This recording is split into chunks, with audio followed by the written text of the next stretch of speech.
Malam itu, hujan turun seperti tidak punya belas kasihan. Angin menggigit, menampar kaca mobil hitam yang melaju pelan di pinggiran Jakarta. Lampu-lampu jalan memantul di aspal basah, membuat kota terlihat seperti sedang menangis diam-diam. Di dalam mobil, Dharma Wijaya duduk kaku, menatap kosong ke depan, seolah pikirannya bukan sedang berada di jalan, melainkan di tempat lain yang jauh lebih gelap. Sudah setahun sejak ia kehilangan putri kecilnya. Setahun, tapi rasanya seperti setiap hari, ia masih bangun dengan luka yang sama, perih yang sama, sunyi yang sama. Rumah mewahnya tetap berdiri angkuh, tetapi di dalamnya hanya ada udara dingin, ruang-ruang kosong, dan bayangan tawa anak yang tak pernah kembali. Ia mencoba menenggelamkan diri dalam pekerjaan, dalam rapat, dalam angka-angka. Namun pada malam-malam seperti ini, rasa kehilangan itu selalu menemukan celah untuk menyergapnya. Mobil tiba-tiba melambat, lalu berhenti di dekat sebuah jembatan. Budi, sopir sekaligus asisten setia yang selalu tahu kapan bosnya ingin diam, tidak bertanya banyak. Namun Dharma sendiri juga tidak tahu kenapa ia menyuruh berhenti. Seperti ada sesuatu yang menahan napasnya. Lalu terdengar suara itu. Tangisan lemah, bukan tangisan orang dewasa. Bukan pula suara biasa yang bisa diabaikan dan dianggap bagian dari malam. Ini tangisan kecil, rapuh, seperti nyala api yang hampir padam, tapi masih memaksa dunia untuk melihatnya. Dharma menelan ludah. Jantungnya memukul dada. Ia membuka pintu mobil dan dingin langsung menyergap seluruh tubuhnya. Hujan menembaki rambutnya, jasnya, wajahnya. Namun ia tetap berjalan, perlahan mendekati pagar jembatan dan menunduk mencari sumber suara. Di bawah tiang beton, di tempat yang biasanya hanya diisi genangan air, sampah, dan bayangan gelap, ada sosok mungil yang hampir tidak terlihat. Seorang gadis kecil, mungkin 6 tahun, duduk langsung di tanah yang lembab. Gaunnya compang-camping bermotif bunga, terlalu tipis untuk malam seperti ini. Rambutnya kusut menempel di kening. Kulitnya pucat, bibirnya biru karena kedinginan. Dan di dadanya, 2 bayi kembar. 2 tubuh kecil yang dibungkus kain tipis, satu terisak pelan, satu lagi tertidur seperti menyerah pada dingin. Gadis itu memeluk mereka seerat-eratnya, seolah kalau ia melepas sedikit saja, dunia akan merampas semuanya. Dharma turun dengan langkah yang hati-hati. Setiap pijakannya bergema di ruang kosong di bawah jembatan. Ketika ia mendekat, gadis itu tersentak, matanya membesar, penuh ketakutan. Ia mendekap bayi-bayi itu lebih kuat, bahunya bergetar, lalu ia berbisik cepat, suaranya nyaris hilang ditelan hujan. "Pak, jangan usir kami akan diam." Kalimat itu menghantam Dharma seperti petir. Di kepalanya, wajah putrinya muncul begitu jelas, seolah baru kemarin. Mata yang sama-sama ketakutan, suara yang sama-sama memohon, "Jangan tinggalkan aku." Sejenak, Dharma merasa tidak bisa bernapas. Dadanya sesak, tangannya gemetar. Ia berlutut, berusaha menurunkan suaranya, membuat dirinya tampak tidak mengancam. "Nak, siapa namamu?" katanya pelan, lembut, seperti berbicara pada sesuatu yang sangat rapuh. "Di mana orang tuamu?" Gadis itu tidak menjawab. Ia menunduk. Rambutnya menutupi sebagian wajahnya. Hanya tangannya yang terlihat, gemetar, mengusap punggung salah satu bayi dengan gerakan pelan, seperti seorang ibu kecil yang sudah terlalu lama belajar bertahan. Budi akhirnya ikut turun, dan begitu melihat pemandangan itu, ia terpaku. Hujan membasahi seragamnya, tapi ia tidak peduli. Matanya langsung berkaca-kaca. "Ya Allah," desahnya nyaris seperti doa yang pecah. "Mereka harus segera dibawa ke rumah sakit, Pak." Dharma mengangguk tanpa ragu. Namun, begitu ia mengulurkan tangan untuk membantu, gadis itu mundur, panik seperti hewan kecil yang pernah disakiti terlalu sering. Ia menatap Dharma dengan mata liar, lalu berkata tergagap, penuh ketakutan yang tidak masuk akal bagi anak seusianya. "Jangan jual kami, jangan tinggalkan kami." Dharma merasa seperti ada pisau yang ditancapkan di dadanya. Anak ini Pernah melihat hal-hal yang tidak seharusnya dilihat anak kecil. Pernah mendengar ancaman yang tidak seharusnya didengar. Pernah hidup dalam ketakutan yang tidak seharusnya menjadi makanan sehari-hari. Ia menahan napas, menahan air mata yang terasa panas di kelopak mata. Tidak ada yang akan menjualmu, katanya tegas tapi lembut. Tidak ada yang akan meninggalkanmu. Aku akan bantu kalian. Aku janji. Gadis itu menelan ludah, masih ragu. Hujan terus turun, dingin semakin menusuk. Bayi yang terisak makin lemah. Akhirnya, setelah jeda yang panjang, gadis itu berbisik pelan, seolah menyerahkan sesuatu yang paling berharga dalam hidupnya. Namaku? Bunga.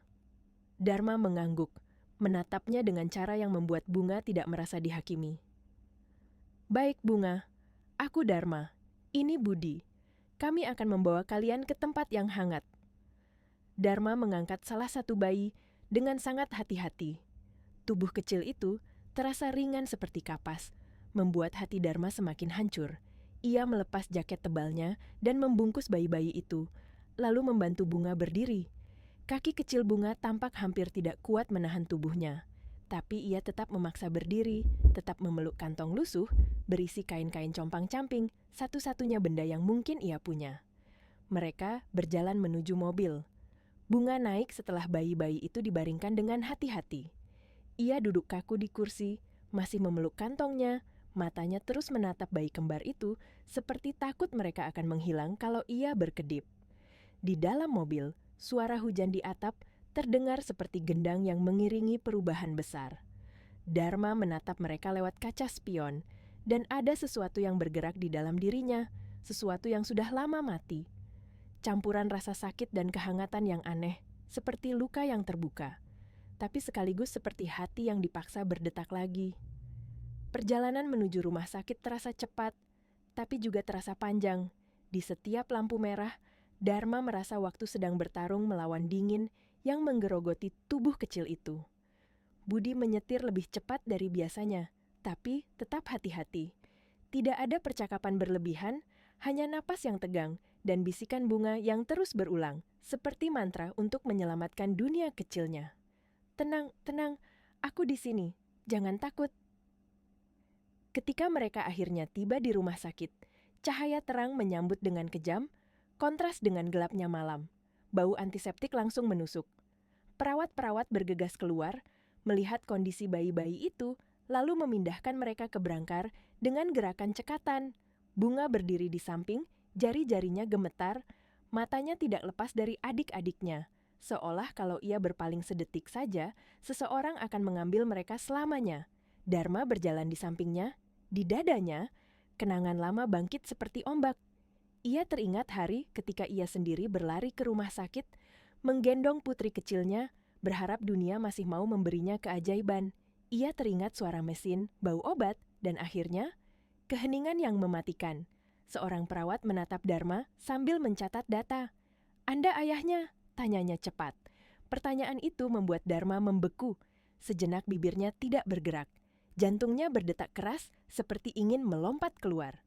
Ia tahu ia bukan ayah mereka. Tapi di hadapannya ada 3 nyawa kecil yang bergantung pada keputusan orang dewasa dan ia tidak sanggup berdiri sebagai penonton. Dengan tangan yang sedikit gemetar, ia mengangguk. "Ya," jawabnya, suaranya serak, hampir seperti bisikan. "Saya?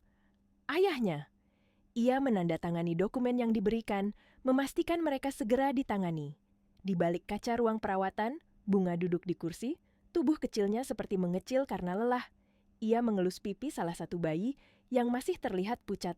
Di wajahnya ada kewaspadaan yang terlalu tua untuk anak kecil, tapi juga ada tekad yang membuat Dharma merasa sesak.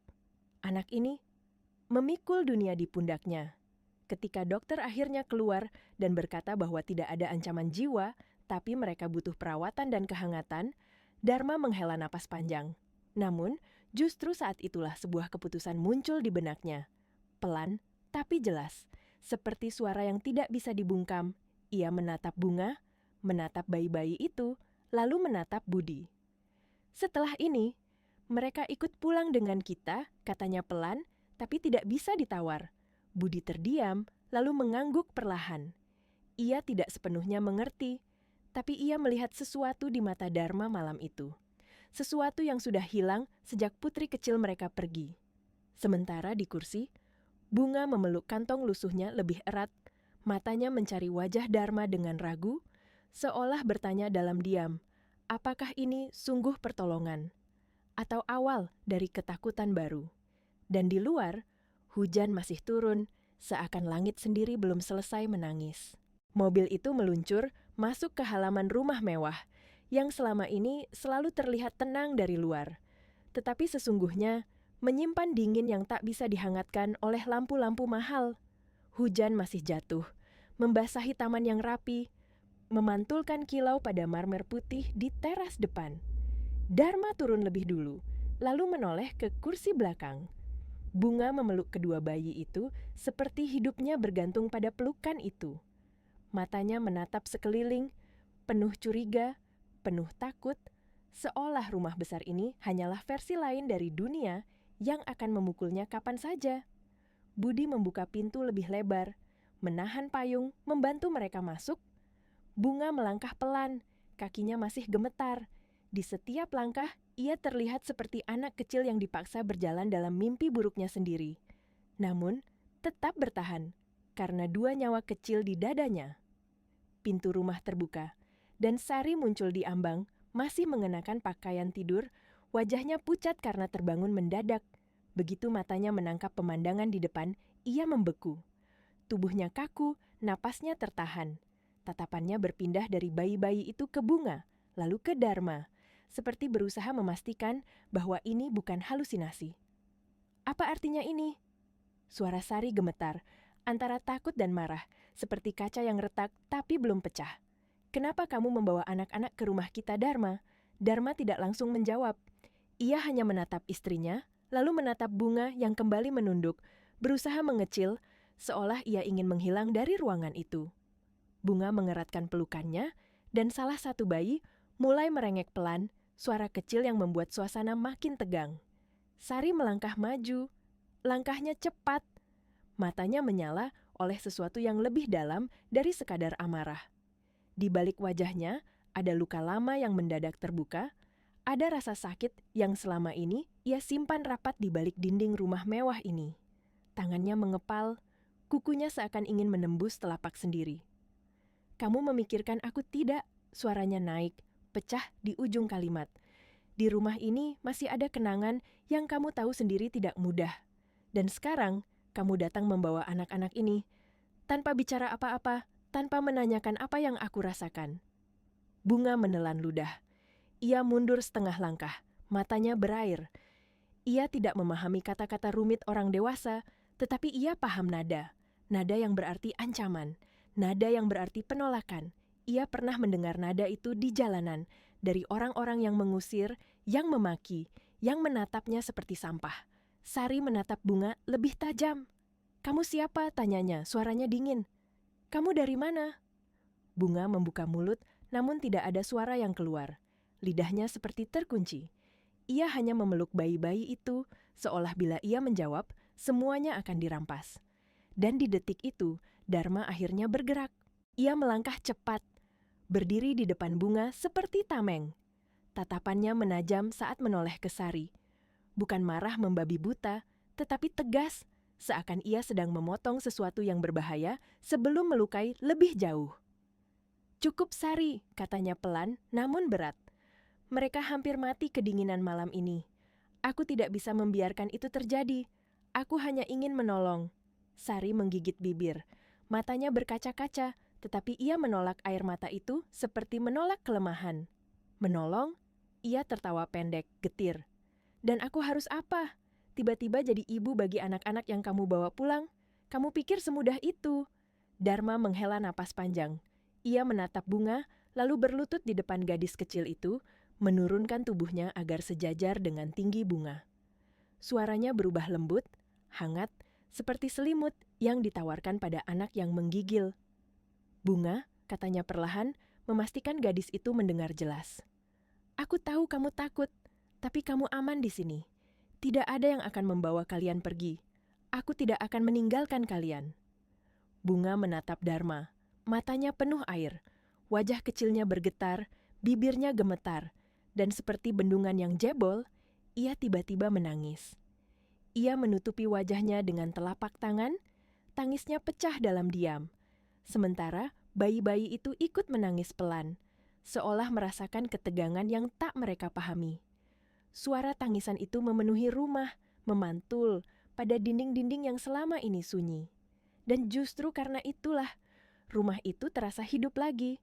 Namun hidup yang menyakitkan, hidup yang membuat orang-orang di dalamnya harus menghadapi sesuatu yang selama ini mereka kubur. Malam itu, makan malam tersaji seperti biasa. Meja panjang, piring-piring porselen, aroma makanan hangat, tapi tidak ada yang benar-benar menyentuhnya. Sari duduk kaku, menatap piringnya tanpa selera. Dharma diam, wajahnya keras, pikirannya entah melayang kemana.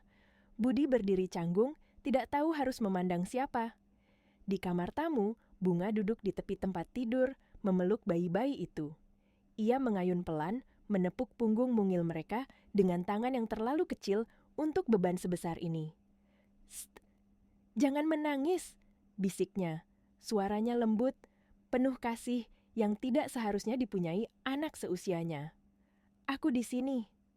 Kata-kata itu terdengar lirih, namun menembus ke ruang makan seperti pisau. Sari menoleh tanpa sadar. Ia melihat dari kejauhan, gadis kecil yang masih hampir anak-anak itu merawat adik-adiknya dengan kelembutan yang membuat dada Sari terasa sesak. Ada sesuatu di pemandangan itu yang memukul titik paling rapuh dalam dirinya. Malam semakin larut. Rumah akhirnya sunyi. Lampu-lampu dimatikan satu persatu. Budi pergi ke kamarnya, masih menyimpan kekhawatiran di wajahnya. Dharma tidak segera tidur. Ia berjalan pelan menuju kamar tamu. Langkahnya pelan seolah takut mengganggu. Sari, dari balik pintu kamar mereka, memperhatikan. Ada rasa ingin tahu yang bercampur curiga. Ada rasa takut, tapi juga dorongan yang membuatnya tak bisa diam. Akhirnya, ketika semua benar-benar tenang, Sari berjalan mengendap, mengikuti arah langkah Dharma. Ia mengintip dari celah pintu kamar tamu. Di sana, Dharma duduk di samping tempat tidur. Di atas kasur, Bunga tertidur dengan kedua bayi di dekatnya, seolah tubuhnya akhirnya menyerah pada lelah. Dharma menatap mereka lama. Tatapannya bukan tatapan seorang miliarder yang terbiasa mengatur dunia, melainkan tatapan seorang pria yang kehilangan sesuatu dan tiba-tiba menemukan alasan untuk bernapas lagi. Pelan, sangat pelan, Dharma mengangkat tangannya, menyingkirkan rambut Bunga yang menempel di keningnya. Lalu ia menatap wajah bayi-bayi itu. Matanya berkaca-kaca, bibirnya bergerak, seperti sedang berbicara pada seseorang yang tidak ada di ruangan itu. Seperti sedang memohon pada masa lalu agar berhenti menghukumnya. Di balik pintu, Sari merasakan dadanya runtuh. Pikirannya dipenuhi pertanyaan yang menyakitkan. Apakah Dharma sedang melihat anak-anak itu sebagai pengganti? Apakah rasa sayang yang selama ini tidak ia dapatkan, kini akan diberikan pada orang lain? Apakah ia akan kembali kalah, bahkan di rumahnya sendiri? Air mata mengalir di pipi Sari tanpa ia sadari. Ia menutup mulutnya agar tidak bersuara, tetapi tangis itu tetap terasa, menyesakkan. Ia mundur perlahan, lalu berbalik dan berlari ke kamar tidur mereka. Pintu dibanting keras. Suara itu mengguncang rumah, membuat keheningan pecah. Dharma menoleh cepat dari dalam kamar tamu, tapi Sari sudah menutup dirinya. Dari balik pintu, terdengar suara napasnya yang putus-putus, seperti orang yang sedang tenggelam. Dan malam itu, di rumah yang mewah namun rapuh, 3 anak kecil tidur dengan tubuh yang masih dingin, sementara 2 orang dewasa terjaga dengan luka yang saling bertabrakan, tidak tahu mana yang harus diselamatkan lebih dulu. Pagi datang tanpa benar-benar membawa terang. Cahaya matahari menyelinap lewat celah tirai, menyentuh lantai marmer yang dingin, seolah ragu untuk sepenuhnya masuk ke rumah itu. Udara pagi terasa berat, penuh sisa ketegangan malam sebelumnya yang belum menguap. Di kamar tamu, Bunga terbangun lebih dulu. Matanya terbuka perlahan, refleksnya langsung mencari 2 bayi di sisinya. Ketika memastikan mereka masih ada, bernapas pelan, Dada kecil mereka naik turun dengan teratur. Ia menghela napas lega. Tubuhnya terasa pegal, lengannya mati rasa karena semalaman memeluk. Namun, ia tidak mengeluh. Ia sudah terlalu terbiasa menahan rasa sakit. Ia turun dari tempat tidur dengan hati-hati, menyelimuti bayi-bayi itu kembali. Lalu, ia berdiri di tengah kamar yang luas, menatap sekeliling dengan rasa asing. Semua terlalu bersih, terlalu rapi, terlalu diam. Tidak ada bau sampah, tidak ada suara kendaraan, tidak ada teriakan orang dewasa yang marah. Semua ini membuatnya gelisah. Dunia seperti ini terasa indah, tapi juga berbahaya, karena indah seringkali berarti sementara. Di dapur, Sari sudah bangun sejak subuh. Rambutnya terikat rapi, wajahnya dingin, matanya sembab meski berusaha ditutupi. Ia menyiapkan sarapan dengan gerakan mekanis. Panci, pisau, piring, semuanya bergerak sesuai kebiasaan lama, namun pikirannya tidak ada di sana. Setiap kali ia mengingat pemandangan semalam, dadanya terasa seperti diremas. Dharma turun tak lama kemudian. Ia berhenti sejenak di ujung tangga, melihat Sari dari kejauhan. Ada jarak yang tidak terlihat, tapi terasa tebal. Ia tahu, kalau ia salah bicara sedikit saja, semuanya bisa runtuh. "Pagi," katanya pelan. Sari tidak menoleh. "Pagi," jawabnya datar. Keheningan kembali menggantung, lalu terdengar langkah kecil dari arah lorong. Bunga berdiri ragu di ambang pintu dapur. Tangannya saling menggenggam, matanya menunduk. Ia tidak berani masuk sepenuhnya, seperti tamu yang takut diusir sebelum duduk. Dharma langsung menoleh. "Bunga," panggilnya lembut. "Kamu sudah bangun?" Bunga mengangguk kecil. "Adik-adik, masih tidur," katanya pelan, suaranya nyaris tak terdengar. Sari akhirnya menoleh. Tatapan mereka bertemu. Sejenak, dunia terasa berhenti. Bunga melihat wajah perempuan dewasa itu, mencoba membaca apakah pagi ini akan lebih aman daripada malam tadi. Sari melihat gadis kecil itu, dan untuk pertama kalinya, ia benar-benar melihat, bukan sebagai gangguan, bukan sebagai ancaman, tapi sebagai anak yang terlalu kurus, terlalu lelah, terlalu tua untuk usianya. "Masuk," kata Sari tiba-tiba. Suaranya tetap dingin, tapi tidak lagi menusuk. "Sarapan sudah hampir siap." Bunga terkejut. Ia ragu beberapa detik, lalu melangkah masuk dengan langkah kecil. Ia duduk di kursi paling ujung, punggungnya tegak, tangannya di pangkuan, seperti anak yang sedang diuji. Dharma duduk di seberang, berusaha tersenyum. Sari meletakkan sepiring roti dan telur di depan Bunga. Gadis itu menatap makanan itu lama, matanya membesar, air liurnya tertelan tanpa sadar. Tapi ia tidak langsung makan. "Kenapa?" tanya Dharma pelan. Bunga menggeleng. Untuk adik-adik dulu," katanya cepat. "Kalau aku makan, nanti mereka lapar." Kalimat itu membuat sendok di tangan Sari berhenti. Jari-jarinya mengencang. Ia menatap Bunga lagi, lebih lama kali ini. Ada sesuatu yang retak di dalam dirinya. Sesuatu yang selama ini ia jaga rapat. "Kamu makan," kata Sari lebih tegas. "Aku akan menyiapkan susu untuk mereka." Bunga mengangkat kepala cepat. Matanya berkaca-kaca, penuh rasa tidak percaya. "Benar?" bisiknya. Sari mengangguk singkat. Ia berbalik ke lemari dapur, membuka kaleng susu formula yang masih tersegel. Tangannya sedikit gemetar saat menuang air hangat. Dharma melihat pemandangan itu dan tahu, ini bukan hal kecil bagi istrinya. Ini langkah pertama yang berat. Bunga makan pelan-pelan, seolah takut makanan itu akan menghilang kalau ia terlalu cepat. Setiap suap terasa seperti keajaiban kecil. Air mata menetes ke pipinya tanpa ia sadari. Ia mengusap cepat. Malu terlihat lemah. Setelah itu, mereka masuk ke kamar tamu. Bayi-bayi itu terbangun, menangis pelan. Sari menggendong salah satunya dengan canggung. Tubuh kecil itu terasa hangat di lengannya. Untuk sesaat, dunia di sekelilingnya menghilang. Ia menatap wajah mungil itu, bibir kecil yang menghisap botol susu, mata yang terpejam polos. Dada Sari sesak, lalu tiba-tiba hangat. Bunga berdiri di sampingnya, menatap dengan cemas. "Pelan, Bu," katanya spontan. Kalau kepalanya tidak ditopang, dia rewel. Sari terdiam. Ia mengikuti instruksi itu. Bayi itu tenang. Tangisnya mereda. Dan di momen kecil itu, sesuatu berubah. Sari menoleh ke Bunga, lalu berkata pelan, hampir seperti pengakuan yang tak direncanakan. Kamu pintar merawat mereka. Bunga tersenyum kecil, malu. Aku harus, jawabnya sederhana. Kalau tidak, siapa lagi? Kata-kata itu menghantam Sari lebih keras daripada teriakan semalam.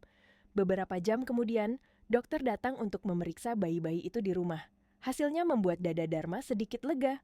Mereka masih lemah, tapi stabil. Namun ada satu hal yang membuat suasana kembali menegang. Dokter bertanya soal dokumen, soal orang tua kandung, soal alamat. Sari berdiri di samping Dharma, mendengar semuanya. Kata-kata itu seperti jarum yang menusuk realitas. Ini bukan sekadar menolong semalam, ini adalah tanggung jawab. Ini adalah keputusan yang akan menyeret hidup mereka ke arah yang tidak pernah mereka rencanakan. Setelah dokter pergi, Sari berdiri lama di ruang tamu, menatap Bunga yang sedang menidurkan bayi-bayi itu. Dharma mendekat, suaranya rendah. Sari, aku tahu ini berat, katanya pelan. Aku tidak memintamu langsung menerima, aku hanya tidak bisa membiarkan mereka kembali ke jalan. Sari tidak menjawab, ia terus menatap. Lalu, tanpa menoleh, ia berkata dengan suara yang hampir tidak dikenali sebagai miliknya sendiri. Kita lihat saja, katanya pelan. Untuk sementara, mereka di sini. Bunga tidak mendengar percakapan itu. Tapi entah kenapa, hatinya berdebar. Ia merasa seperti sedang berdiri di tepi jurang, antara aman dan jatuh lagi ke gelap. Dan di rumah besar itu, pagi berlalu dengan langkah ragu, membawa harapan kecil yang rapuh, sambil menyembunyikan badai yang perlahan mulai berkumpul. Hari-hari berikutnya berjalan pelan, seperti orang yang baru sembuh dari luka lama dan takut bergerak terlalu cepat. Rumah itu mulai dipenuhi suara-suara kecil yang sebelumnya tidak pernah ada. Tangisan bayi di pagi hari, langkah kaki Bunga yang tergesa ketika menyiapkan susu, bunyi pintu kamar yang dibuka perlahan agar tidak membangunkan siapapun. Semua itu terasa asing, tapi juga mengusik sesuatu yang lama tertidur. Bunga bangun paling pagi.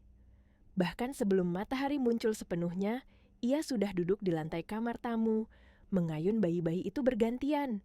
Matanya sembab karena kurang tidur, tapi tangannya tetap lembut, gerakannya penuh kesabaran. Ia berbicara pelan, nyaris seperti bernyanyi, meski suaranya serak. Sebentar ya, sebentar lagi hangat, bisiknya. Seperti janji yang selalu ia tepati. Dharma sering berdiri di balik pintu, mengamati tanpa bersuara. Ia melihat bagaimana gadis kecil itu tidak pernah mengeluh, tidak pernah meminta. Ia hanya melakukan apa yang harus dilakukan. Setiap kali melihatnya, dada Dharma terasa sesak oleh rasa bersalah dan kagum yang bercampur. Ia tahu, tidak ada anak yang seharusnya hidup seperti ini. Sari, dari kejauhan, memperhatikan dengan jarak yang ia ciptakan sendiri. Ia membantu, ya, tapi selalu dengan garis yang jelas. Ia menyiapkan botol susu, memanggil perawat untuk memeriksa bayi-bayi itu, memastikan semuanya bersih. Namun, ia jarang menyentuh Bunga. Ada tembok tipis yang ia pertahankan, seolah sentuhan itu akan membuka sesuatu yang tidak siap ia hadapi. Suatu siang, ketika hujan turun lagi, seperti malam pertama mereka bertemu, bayi-bayi itu tiba-tiba demam. Tangisan mereka lebih keras dari biasanya, napasnya pendek. Bunga panik. Tangannya gemetar, wajahnya pucat. Ia berlari keluar kamar sambil menggendong salah satu bayi, matanya mencari Dharma dengan putus asa. Pak, panas! Adik panas! Katanya terbata-bata, suaranya hampir pecah. Dharma langsung bergerak. Ia mengangkat bayi itu dengan hati-hati, memerintahkan Budi untuk menyiapkan mobil. Sari yang mendengar keributan itu muncul dari ruang kerja. Begitu melihat wajah Bunga yang panik, sesuatu di dalam dirinya ikut bergetar. Dalam perjalanan ke rumah sakit, Bunga duduk kaku, memeluk bayi satunya, matanya tidak lepas dari adik yang ada di pangkuan Dharma. Bibirnya bergetar, doa-doa kecil keluar tanpa suara. Ia pernah kehilangan terlalu banyak. Ia tidak siap kehilangan lagi. Di ruang IGD, waktu terasa berjalan terlalu lambat. Lampu putih, bau obat, suara langkah cepat perawat. Semua itu membuat Bunga teringat malam-malam buruk di jalan, ketika orang-orang berlalu tanpa peduli. Ia berdiri di sudut, tubuhnya kecil di tengah dunia orang dewasa yang sibuk. Sari melihat itu. Dan tanpa berpikir panjang, ia mendekat lalu berlutut di depan Bunga. Tangannya terulur, ragu sejenak, lalu menyentuh bahu kecil itu. "Tenang," katanya pelan, untuk pertama kalinya tanpa nada dingin. "Mereka sedang ditangani, kamu sudah melakukan yang terbaik." Bunga menatapnya. Matanya basah, napasnya terisak. Dan di detik itu, ia akhirnya membiarkan dirinya bersandar. Kepalanya menempel di bahu Sari. Tangisnya pecah, bukan tangis keras, tapi tangis tertahan yang selama ini ia simpan sendiri. Sari terdiam, tubuhnya kaku sesaat, lalu tangannya bergerak, memeluk Bunga dengan canggung. Ia merasakan tulang-tulang kecil itu, terlalu ringan, terlalu rapuh. Dadanya terasa nyeri. Ia menelan ludah, berusaha menahan air mata yang naik tanpa izin. Ketika dokter keluar dan mengatakan bahwa demam itu bisa ditangani, bahwa bayi-bayi itu akan baik-baik saja, napas panjang keluar dari dada semua orang. Bunga terduduk lemas di kursi. Dharma menutup wajahnya dengan tangan. Sari memejamkan mata, seolah baru saja selamat dari sesuatu yang besar. Malam itu, setelah mereka kembali ke rumah, sesuatu berubah. Tidak ada pengumuman. Tidak ada keputusan besar yang diucapkan keras-keras. Tapi, di meja makan, Sari meletakkan satu piring ekstra di depan Bunga. Di ruang keluarga, ia mengambil selimut dan menyampirkannya di bahu gadis kecil itu tanpa berkata apa-apa. Bunga menatapnya kaget, lalu tersenyum kecil. Senyum yang hati-hati seperti orang yang baru belajar percaya. Namun jauh di dalam, badai belum benar-benar pergi. Ada bisik-bisik di luar rumah. Ada pertanyaan yang belum terjawab tentang asal-usul Bunga dan bayi-bayi itu. Ada masa lalu yang perlahan mendekat, menuntut diakui. Dan di balik ketenangan sementara itu, tak seorang pun menyadari bahwa seseorang sedang mencari mereka. Malam kembali turun dengan sunyi yang menipu. Lampu-lampu rumah menyala lembut, tapi di luar pagar, dunia bergerak tanpa peduli. Di kamar tamu, Bunga tertidur setengah duduk. Punggungnya bersandar ke bantal, kedua bayi terlelap di sisi kanan kirinya. Wajahnya terlihat lebih tenang dari hari-hari sebelumnya, namun alisnya tetap berkerut, seperti seseorang yang bermimpi buruk, bahkan saat tertidur. Dharma berdiri di ambang pintu, memperhatikan lama. Ia tidak masuk, hanya berdiri, seolah takut mengusik keseimbangan rapuh yang baru saja terbentuk. Di belakangnya, Sari muncul tanpa suara. Mereka berdiri berdampingan, jarak di antara mereka kini tidak sejauh sebelumnya, tapi belum sepenuhnya hilang. "Kita tidak bisa terus begini," kata Sari pelan, hampir berbisik. "Tanpa tahu siapa mereka, dari mana asalnya?" Dharma mengangguk. "Aku tahu." Sari menarik napas. "Besok aku akan minta orang untuk menyelidiki, bukan untuk menyakiti. Aku hanya perlu tahu." Dharma tidak menolak. Untuk pertama kalinya, mereka sepakat tanpa debat. Keesokan harinya, seorang pria datang. Namanya Arman, orang kepercayaan Sari, wajahnya tenang, caranya berbicara singkat dan efisien. Ia tidak banyak bertanya di depan Bunga. Ia hanya mengamati dari jauh, mencatat hal-hal kecil yang sering luput dari perhatian orang dewasa. Cara Bunga berdiri selalu siap lari. Cara ia memposisikan tubuhnya di antara bayi-bayi dan orang lain. Cara matanya terus mencari pintu.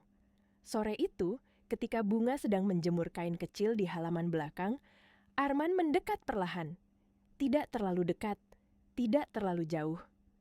"Kamu sudah lama di jalan?" tanyanya ringan, seolah hanya mengobrol. Bunga menegang. Tangannya berhenti bergerak. Ia tidak menoleh. "Tidak ingat," jawabnya singkat. Arman mengangguk, tidak memaksa. "Ada orang yang mungkin mencarimu." Kalimat itu membuat darah Bunga terasa dingin. Tangannya gemetar. Kain kecil itu jatuh ke tanah tanpa ia sadari. "Mereka baik?" tanyanya lirih, hampir tak terdengar. Arman diam sejenak. "Tidak selalu." Bunga menelan ludah. Ingatan lama menyeruak, wajah-wajah keras, suara mabuk, tangan yang menarik terlalu kasar.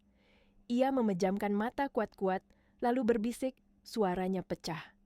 "Jangan beritahu mereka aku di sini." Arman menatap punggung kecil itu. Ia mengangguk pelan. "Aku hanya menyampaikan.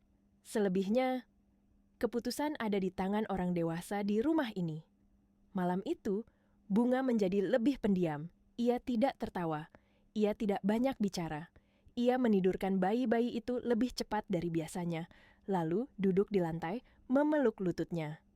Sari memperhatikan dari kejauhan, perasaan tidak enak merayap perlahan.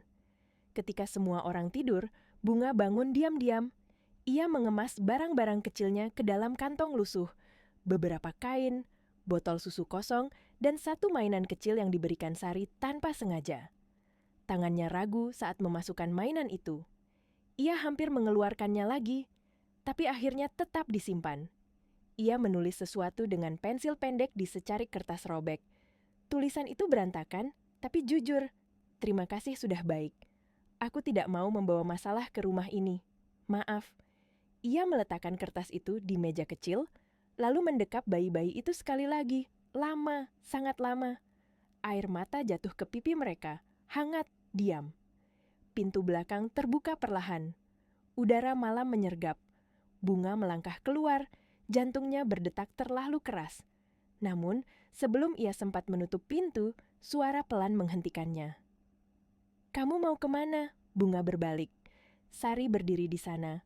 Rambutnya terurai, wajahnya pucat tapi tegas. Matanya jatuh ke kantong lusuh di tangan Bunga, lalu ke bayi-bayi itu. "Kamu tidak boleh pergi seperti ini," kata Sari, suaranya bergetar. "Mereka mencari kami," jawab Bunga cepat. Panik. "Aku tidak mau mereka menyusahkan ibu dan bapak." Sari melangkah mendekat. "Dengar aku, masalah orang dewasa bukan beban anak kecil. Dan kamu? Bukan sendirian." Bunga menggeleng, air matanya mengalir.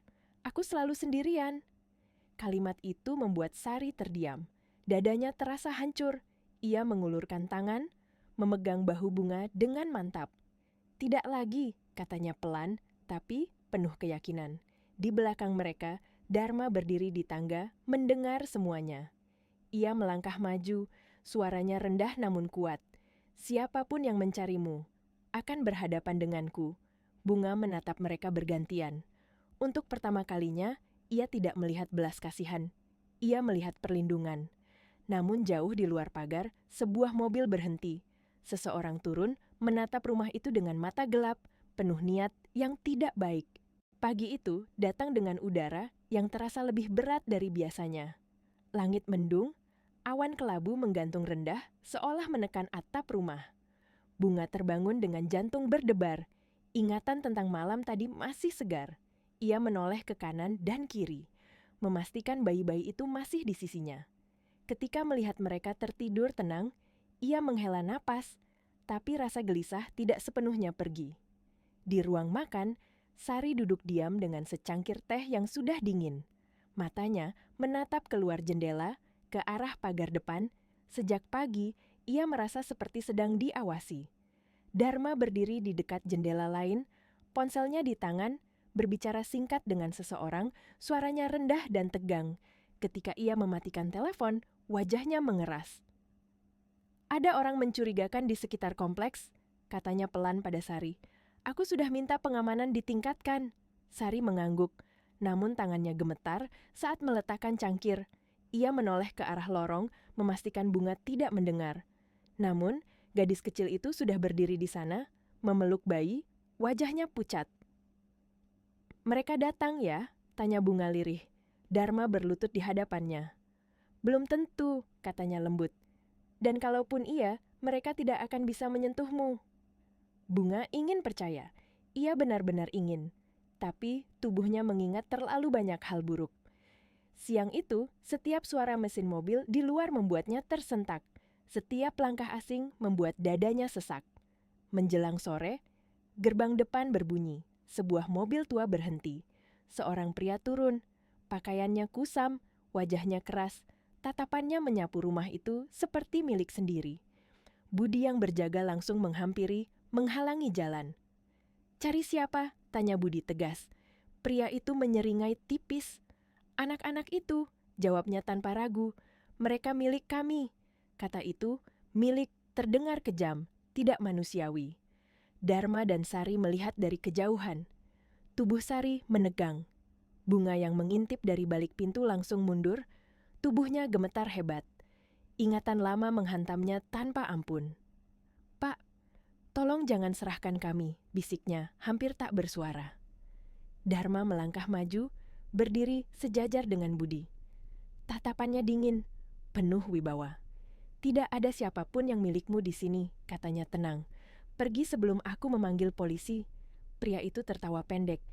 "Kamu pikir uangmu bisa membeli segalanya?" Dharma mendekat satu langkah. "Tidak," jawabnya pelan. "Tapi hukum bisa melindungi anak-anak." Wajah pria itu berubah. Matanya melirik ke arah rumah, seolah mencoba menembus dinding, mencari Bunga. Sari tanpa sadar memeluk Bunga dari belakang, lengannya melingkar erat. Untuk pertama kalinya, pelukan itu bukan canggung, tapi naluriah. Beberapa menit yang terasa seperti selamanya berlalu. Akhirnya, pria itu mundur, masuk ke mobilnya dengan tatapan penuh ancaman. Mesin menyala, mobil pergi. Tapi bayangannya tertinggal, berat dan menakutkan. Bunga menangis terisak di pelukan Sari. "Aku tahu mereka tidak akan berhenti," katanya terbata. "Aku cuma mau adik-adikku selamat." Sari memejamkan mata, menahan air mata sendiri. "Dan mereka akan selamat," katanya tegas. "Bersama kita." Malam itu, keputusan yang selama ini menggantung akhirnya mengeras di udara. Di ruang kerja, Dharma dan Sari duduk berhadapan. Tidak ada teriakan, tidak ada tuduhan, hanya kelelahan dan kejujuran yang telanjang. "Kita tidak bisa setengah-setengah," kata Sari pelan. "Kalau kita melindungi mereka, kita lakukan sepenuhnya." Dharma mengangguk. "Aku siap." Di kamar tamu, Bunga menidurkan bayi-bayi itu, masih dengan tangan gemetar. Ia tidak tahu apa yang akan terjadi besok, tapi untuk pertama kalinya, ketakutan itu dibagi, tidak lagi sendirian. Di luar, malam turun perlahan, dan di rumah itu, sebuah keluarga yang tidak direncanakan mulai terbentuk di bawah ancaman yang belum benar-benar pergi. Hujan turun lagi malam itu, kali ini lebih pelan, seperti bisikan panjang yang tidak ingin berhenti. Lampu-lampu rumah menyala temaram, menciptakan bayangan lembut di dinding. Di kamar tamu, Bunga duduk di tepi tempat tidur, menatap bayi-bayi itu lama, seolah ingin menghafal setiap detail wajah kecil mereka. Ada rasa takut yang masih menggelayut, tapi juga sesuatu yang baru, sesuatu yang belum pernah ia rasakan sebelumnya. Rasa aman. Pagi berikutnya, Dharma dan Sari memanggil seorang pengacara. Pria itu datang dengan koper hitam, wajah serius, bicara langsung ke inti. Dokumen dibuka di meja ruang kerja, istilah-istilah hukum mengalir seperti bahasa asing. Bunga duduk di sudut ruangan, memeluk bayi-bayi itu, tidak benar-benar mengerti apa yang dibicarakan, tapi merasakan beratnya keputusan di udara. "Kita bisa mengajukan perlindungan anak dan hak asuh sementara," kata pengacara itu tenang. "Dengan kondisi ini, peluangnya kuat." Sari menoleh ke arah Bunga. Tatapan mereka bertemu. Tidak ada kata yang diucapkan, tapi ada pertanyaan yang sama di mata mereka berdua. Apakah ini nyata? Apakah ini akan bertahan? Hari-hari setelah itu dipenuhi aktivitas yang melelahkan. Wawancara dengan petugas sosial, kunjungan dokter, laporan keamanan. Bunga menjawab pertanyaan dengan suara kecil, sering kali menunduk. Namun setiap kali ia mulai gemetar, Sari selalu ada di sampingnya. Tangan perempuan itu di bahunya menjadi jangkar yang diam-diam memberi kekuatan. Suatu sore, setelah semua orang pergi, Sari masuk ke kamar tamu. Ia duduk di samping Bunga, jaraknya tidak terlalu dekat, tapi tidak lagi jauh. Bayi-bayi itu tertidur nyenyak. "Kamu tidak harus kuat terus," kata Sari tiba-tiba. Suaranya lembut, berbeda dari sebelumnya. "Anak seusiamu boleh takut." Bunga terdiam lama. Lalu ia menunduk. Air mata menetes ke pangkuannya. "Kalau aku takut," katanya pelan, "siapa yang jaga mereka?" Sari menarik napas dalam-dalam. "Kami," jawabnya singkat. "Aku dan Pak Dharma." Kata itu terdengar sederhana, Tapi bagi Bunga, itu seperti pintu yang terbuka pelan. Malam itu, untuk pertama kalinya, Bunga tertidur tanpa memeluk bayi-bayi itu sepanjang waktu. Mereka berada di boks kecil di samping tempat tidur. Bunga tertidur telentang, tangannya kosong, tapi dadanya terasa penuh. Namun dunia tidak pernah membiarkan kebahagiaan datang tanpa ujian terakhir. Beberapa hari kemudian, kabar buruk datang. Pengacara itu kembali dengan wajah tegang. Ada pihak yang mengklaim sebagai kerabat, katanya hati-hati. Mereka ingin hak asuh. Sari berdiri, wajahnya pucat. Dharma mengepalkan tangan. Bunga yang mendengar dari balik pintu langsung merasa lantai seakan menghilang di bawah kakinya. Mereka bohong, bisik Bunga panik. Mereka cuma mau uang. Sidang ditetapkan. Tanggalnya dekat, terlalu dekat. Hari persidangan datang dengan cepat dan kejam. Ruang sidang dingin, bangku-bangku keras. Bunga duduk di antara Sari dan Dharma. Tubuhnya kecil, namun matanya menatap lurus ke depan. Di seberang, pria yang datang ke gerbang rumah itu duduk dengan senyum tipis yang membuat perut Bunga mual. Hakim berbicara, suara palu menggema. Pertanyaan demi pertanyaan dilontarkan. Sari menjawab dengan tenang meski tangannya dingin. Dharma bicara tegas, setiap kata seperti dinding. Lalu giliran Bunga. Ia berdiri. Kakinya gemetar. Ruangan terasa terlalu besar. Semua mata tertuju padanya. Ia menarik napas. Teringat malam hujan di bawah jembatan, teringat dingin, teringat janji. Aku cuma mau adik-adikku hidup, katanya. Suaranya kecil tapi jelas. Aku tidak peduli di mana, asal mereka aman. Kata-kata itu menggantung di udara, berat dan jujur. Hakim menatapnya lama. Keputusan belum dibacakan hari itu. Mereka diminta menunggu. Di luar gedung pengadilan, langit cerah, kontras dengan dada yang penuh ketidakpastian. Sari memeluk Bunga erat. Dharma berdiri di samping mereka, bahunya tegang tapi tegap. Semuanya kini bergantung pada satu keputusan. Hari-hari penantian terasa lebih panjang daripada malam-malam terburuk yang pernah Bunga alami. Setiap pagi ia bangun dengan perasaan menggantung, seolah dunia bisa runtuh kapan saja. Setiap suara telepon membuat jantungnya melompat. Setiap langkah orang dewasa di rumah membuatnya waspada, takut mendengar kabar yang tidak ingin ia dengar. Sari berusaha menjaga rutinitas tetap normal. Ia mengajak Bunga ke dapur, mengajarinya memotong buah, menyapu halaman bersama, menjemur pakaian kecil bayi. Hal-hal sederhana itu perlahan menenangkan, memberi ilusi bahwa hidup bisa berjalan seperti biasa. Dharma, di sisi lain, lebih sering diam. Ia menghabiskan waktu di ruang kerja, menyiapkan segala kemungkinan, termasuk yang paling buruk. Suatu sore, ketika matahari mulai turun dan langit berwarna jingga pucat, Bunga duduk di lantai ruang keluarga, menyusun balok mainan kecil yang baru dibelikan Sari. Bayi-bayi itu tertidur di boks.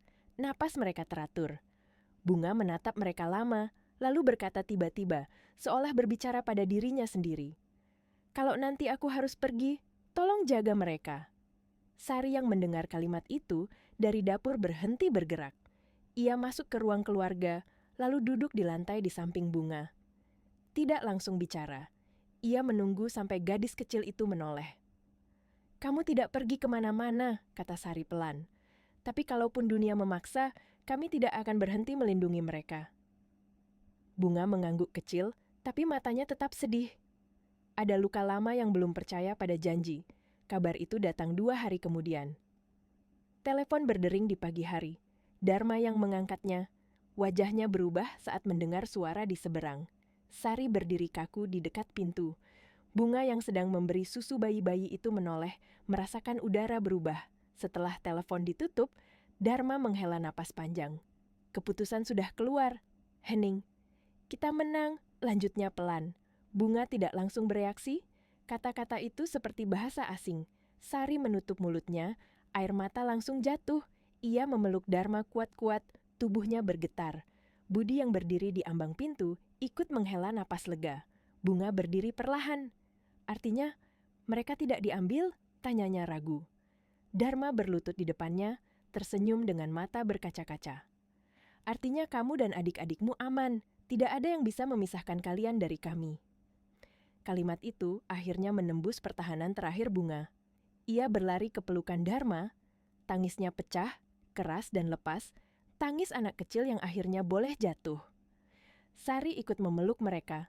Lengannya melingkar erat, seperti ingin mengunci momen itu agar tidak pernah pergi. Hari itu, rumah itu benar-benar berubah. Tawa kecil mulai terdengar. Tangisan bayi tidak lagi menakutkan, tapi menjadi tanda kehidupan. Bunga mulai berani tertawa, berani bertanya, berani meminta. Malamnya, mereka makan bersama di meja yang sama. Tidak ada jarak, tidak ada kursi kosong yang terasa canggung. Sari menyendokkan makanan ke piring Bunga, lalu berkata tanpa sadar, "Makan yang banyak." Kata-kata sederhana, tapi bagi Bunga itu terasa seperti kata ibu. Namun, ketika semua orang tidur, Bunga terbangun. Ia duduk di tempat tidur, menatap bayi-bayi itu, lalu menatap kamar yang kini terasa seperti rumah. Ia tersenyum kecil, lalu berbisik pelan, hampir seperti doa. Mungkin ini benar-benar rumah, di luar, langit malam bersih, tanpa hujan. Tapi jauh di dalam, luka-luka lama belum sepenuhnya sembuh. Mereka hanya tertutup oleh harapan baru yang masih rapuh tapi nyata. Waktu mulai berjalan dengan cara yang berbeda setelah keputusan itu. Tidak lagi tergesa oleh ketakutan, tidak lagi dihantui bayangan kehilangan setiap detik. Pagi datang dengan rutinitas yang perlahan terasa normal. Bunga mulai bangun tanpa terkejut, mulai berjalan tanpa selalu menoleh ke belakang, mulai tertawa tanpa langsung merasa bersalah. Bayi-bayi itu tumbuh pelan, tapi pasti. Tangisan mereka kini lebih kuat, lebih hidup. Bunga sering duduk di lantai, berbicara pada mereka dengan suara ceria, menceritakan hal-hal kecil yang ia lihat di halaman, tentang burung, tentang awan, tentang rumah besar yang kini terasa hangat. Sari sering berhenti sejenak di ambang pintu, mengamati dengan senyum yang ia kira sudah lama hilang. Suatu pagi, Sari memanggil Bunga ke ruang makan. Di atas meja ada tas kecil berwarna biru muda. Bunga menatapnya ragu. "Apa itu?" tanyanya pelan. "Seragam sekolah," jawab Sari. "Kalau kamu mau," kata kalau membuat dada Bunga bergetar. Ia menyentuh kain itu dengan ujung jari, seolah takut kain itu akan menghilang. "Aku boleh sekolah?" tanyanya. Suaranya nyaris tak terdengar. Sari mengangguk. "Kamu anak pintar, dan anak pintar harus belajar." Hari pertama sekolah menjadi momen yang menegangkan sekaligus ajaib. Bunga berdiri di depan cermin, mengenakan seragam yang masih terlalu bersih. Rambutnya diikat rapi oleh Sari. Tangannya gemetar saat mengenakan sepatu. Dharma berdiri di belakang, menatap dengan mata berkaca-kaca. Di sekolah, Bunga duduk kaku di bangku, matanya mengamati teman-teman sekelasnya. Tawa, bisikan, buku baru, semua terasa asing. Namun ketika guru memanggil namanya dan tersenyum hangat, sesuatu di dadanya mengendur. Sore itu, Bunga pulang dengan mata berbinar. Ia menceritakan semuanya tanpa berhenti. Tentang teman baru, tentang gambar yang ia buat, tentang cerita yang dibacakan guru. Sari mendengarkan dengan sabar. Dharma ikut tertawa kecil, sesuatu yang jarang terjadi sebelumnya. Malam itu, ketika bayi-bayi tertidur, Bunga duduk di ruang keluarga, menggambar. Di kertasnya ada rumah besar, 3 anak kecil, dan 2 orang dewasa yang tersenyum. Ia menambahkan matahari besar di sudut. Meski di luar sudah malam, Sari melihat gambar itu dan terdiam. Ia berlutut, memeluk Bunga dari belakang. "Ini cantik," katanya pelan. Bunga menoleh. "Ini rumah kita," jawabnya sederhana. Namun, kebahagiaan tidak datang tanpa bayangan. Suatu hari, seorang petugas sosial datang lagi. Ia tersenyum, bicara ramah, tapi membawa pertanyaan tentang masa depan jangka panjang. Tentang adopsi, tentang status hukum, tentang perubahan yang akan mengikat hidup mereka selamanya. Malam itu, setelah anak-anak tidur, Dharma dan Sari duduk berdua di ruang keluarga. Tidak ada suara selain jam dinding. "Apakah kamu siap?" tanya Sari pelan. Dharma menatap foto lama di rak, foto putri kecil mereka. Ia menghela napas, lalu mengangguk. Aku tidak ingin kehilangan mereka seperti aku kehilangan dia. Keputusan itu diambil tanpa upacara besar, tanpa kata-kata dramatis. Hanya dua orang dewasa yang akhirnya mengakui bahwa hati mereka telah memilih. Dan di kamar, Bunga tertidur dengan senyum kecil, tidak tahu bahwa hidupnya akan segera berubah lagi. Kali ini bukan oleh ketakutan, tapi oleh janji yang akan mengikat selamanya. Pagi itu datang dengan cahaya yang lembut, tidak menyilaukan, tidak tergesa. Angin menggerakkan tirai tipis di kamar tamu, membuat bayangan menari pelan di dinding. Bunga terbangun dengan perasaan yang aneh, campuran antara tenang dan gugup, seperti hari ketika sesuatu yang besar akan terjadi. Ia duduk perlahan menatap bayi-bayi itu. Mereka sudah jauh lebih sehat sekarang. Pipinya berisi, napasnya kuat. Bunga tersenyum kecil, lalu membelai kepala mereka satu persatu seperti biasa, seperti ritual yang menenangkan. Di ruang keluarga, Sari dan Dharma sudah siap. Tidak ada pakaian mewah, tidak ada kemewahan berlebihan. Hanya kemeja sederhana, wajah yang serius tapi hangat. Budi berdiri di dekat pintu, tersenyum kecil, seolah ikut memahami arti hari itu. Mereka pergi bersama. Gedung itu tidak besar, tapi terasa berat oleh makna. Petugas sosial menyambut mereka dengan ramah. Dokumen disiapkan. Tanda tangan menunggu. Bunga duduk di kursi, kakinya tidak menyentuh lantai, tangannya saling menggenggam. Ia tidak sepenuhnya mengerti apa yang akan terjadi, tapi ia tahu ini bukan hari yang menakutkan. Ketika namanya dipanggil, ia berdiri. Sari mendekat, berlutut di depannya. "Bunga," katanya pelan. "Mulai hari ini, kamu tidak perlu melindungi dunia sendirian." Dharma berdiri di samping mereka. "Kamu boleh tetap kuat," katanya lembut. "Tapi kamu juga boleh jadi anak kecil." Kata-kata itu membuat dada Bunga bergetar. Air mata mengalir tanpa ia sadari. Ia mengangguk kecil, lalu menggenggam tangan Sari dan Dharma dengan erat. Tanda tangan dibubuhkan, satu persatu. Nama ditulis dengan tinta hitam, sederhana, tapi mengikat hidup selamanya. "Mulai hari ini," kata petugas itu dengan senyum hangat. "Mereka adalah keluarga." Kata keluarga bergema di kepala Bunga seperti gema yang tidak pernah ia dengar sebelumnya, tapi selalu ia cari. Di luar gedung, matahari bersinar lebih terang. Tidak ada hujan, tidak ada angin dingin. Hanya cahaya yang jatuh di wajah mereka, hangat dan nyata. Sari menggendong salah satu bayi, Dharma menggendong yang lain. Bunga berjalan di tengah, memegang tangan mereka berdua. Langkahnya ringan. Di rumah, sebuah kamar kecil sudah disiapkan. Dindingnya berwarna lembut. Ada tempat tidur kecil, rak buku, dan sebuah boneka sederhana di bantal. Bunga berdiri lama di ambang pintu, takut ini hanya mimpi. "Ini kamarmu," kata Sari. Bunga masuk perlahan. Ia menyentuh tempat tidur itu, lalu duduk. Untuk pertama kalinya, ia berbaring tanpa rasa waspada, tanpa harus siap bangun dan lari. Air mata mengalir lagi, tapi kali ini berbeda. Hangat, lega. Malam itu, mereka makan bersama. Tidak ada kesunyian canggung, tidak ada jarak. Hanya suara sendok, tawa kecil, dan tangisan bayi yang kini terasa seperti musik. Sebelum tidur, Sari menutupkan selimut ke tubuh Bunga. Ia berhenti sejenak di pintu. "Selamat malam," katanya pelan.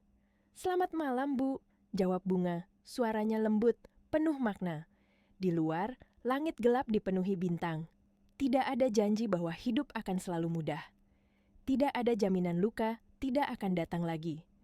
Tapi, di rumah itu, seorang gadis kecil yang dulu tidur di bawah jembatan kini, terlelap di tempat yang aman, dikelilingi oleh orang-orang yang memilihnya, bukan karena kasihan, tapi karena cinta. Dan untuk pertama kalinya dalam hidupnya, Bunga tidak bermimpi tentang bertahan hidup. Ia bermimpi tentang masa depan.